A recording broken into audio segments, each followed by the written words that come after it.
Hey fragrance besties, let's go over some of the other decants I got from Stele. The next one I really loved was Cutting Rain from Rahasia, and they are a Singaporean brand, but they really highlight the beautifulness of times and memories in India, which I think is really unique. And Cutting Rain is described as summer in India. I was in India during the spring and it was lovely, and I imagine the summers are also incredible. There's definitely a rain aspect to this, not monsoon rain, just kind of that light afternoon rain that just helps wash away the day and just help you just end your day on a really nice note. It's like a renewing fragrance. It just gives you like, let's end this day on a high note. And it's like the rain before a really heavy storm comes. It has notes of saffron, grapefruit, strawberry, honey, black tea, rose, marigold, violet, and it also has sandalwood, leather, and cashmeran. And I really got the strawberry, and that was really exciting. Like, strawberry is a very difficult note to get right in fragrances. It's got a juicy aspect, there's a little bit of powderiness to it,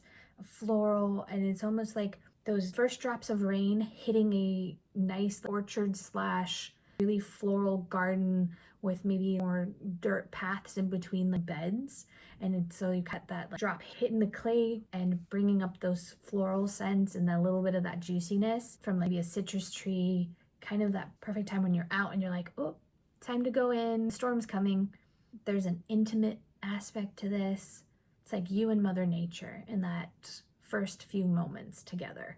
I'm extremely impressed, and I sprayed this quite a while ago and it's still so beautiful. I am super impressed. And again, that strawberry has dissipated, but there is that sort of nice slight juiciness still present. And sometimes black tea can go a little acidic and really smoky sometimes. This black tea is just elevating that strawberry and grounding that strawberry so it's not super juicy. It also, I think, helps keep that grapefruit from becoming sharp. So that black tea is helping control those top notes. I'm also often not a huge fan of honey, but the honey here adds a golden warmth to this. It is honeyed strawberries, and how delicious are those? The marigold is definitely a unique note. Not a lot of fragrances that I've come across use marigold. Marigold has also got a huge sort of importance in Mexican culture, especially around Day of the Dead. And so I love fragrances that have that. And it's present, but marigold can often be really perfumey. And here it's just being a supporting character in a most beautiful, well done way. Highly recommend Cutting Rain. Again, this was by Rahasia. I think I'm pronouncing that correctly. Next we have the Tableau Parisien from Ormai. I think that's how you pronounce it.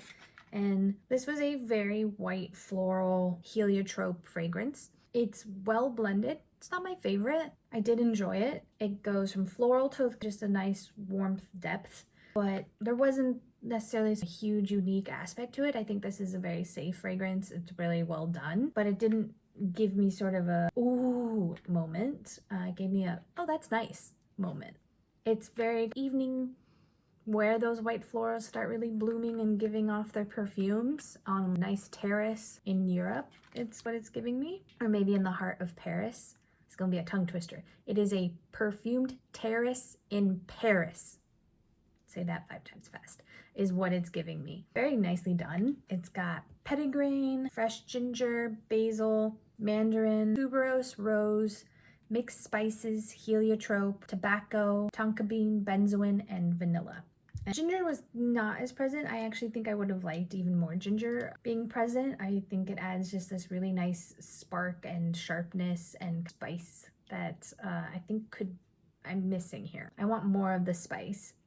Definitely get the heliotrope. Basil, I think, adds a touch of lightness and greenness. It doesn't go herbal. Like a very nice terrace in Paris. I also got Radical Rose, which was a powdery patchouli rose. It's nice. If you really like rose scents, I think you'll really like it. I like them. I just prefer my roses, I think, a little bit lighter, more of pink fragrant roses versus your red rose. This gives me like a rich red rose. If you got a bouquet of 24 rose stems, really well done, but not a rose I think I would really lean towards. And there's a definite saffron note as well. So Very nice, just wasn't one of my favorites. And then there's Spring in Bome by Imaja Jamo. Green Hill is kind of vibes I got with some wildflowers strewn about on a sunny day. Also reminded me of a town in Amsterdam where my family members live called Zwolle. Not the garden that another fragrance gave me. This is more like the downtown in the summer day. And they describe it as an awakening valley mist. And I was like, I'll get that. But I still also get that Green Hill with wildflowers on a nice bright morning. It was not a very warm fragrance. It was more cool leaning, which maybe isn't why I'm responding as much as I had hoped I would, but it's still very well done and pretty unique. A really unique one that I got to try was Tasogare from Tada Perfumer. First time I smelled it, I was just like, I don't know. It kind of gave me church vibes after they've cut their incense and stuff like that, and the candles and wooden pews. Gave me that. And then on second spray, it's very different. There's sort of this spicy note, almost gave me ginger, but there's no ginger in it. There's definitely some florals and some exotic fruits. There's a fruity aspect. There's a kind of crispness to it.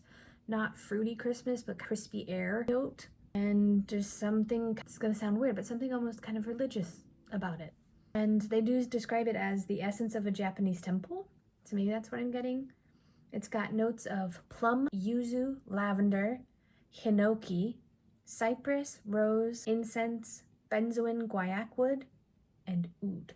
I definitely don't get the oud, but maybe that's what's maybe giving some sort of vibe.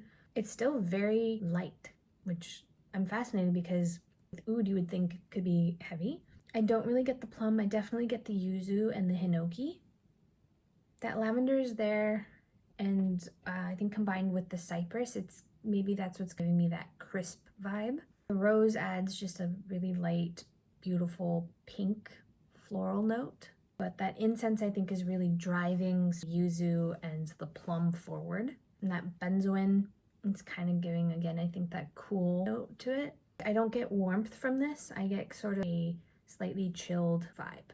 Really pretty. I'm glad I gave it a second try because on the second try I'm really enjoying it. It's definitely unique. I'm still maybe a little conflicted on how much I love it, but I do really enjoy it. But on me, I'm not I will definitely have to wear this on my skin because I want to see if it warms up. And someone who generally goes towards warm fragrances, I'm curious how it plays on the skin. Very fun. These are a lot of the decants I got from Stele. I highly recommend checking them out.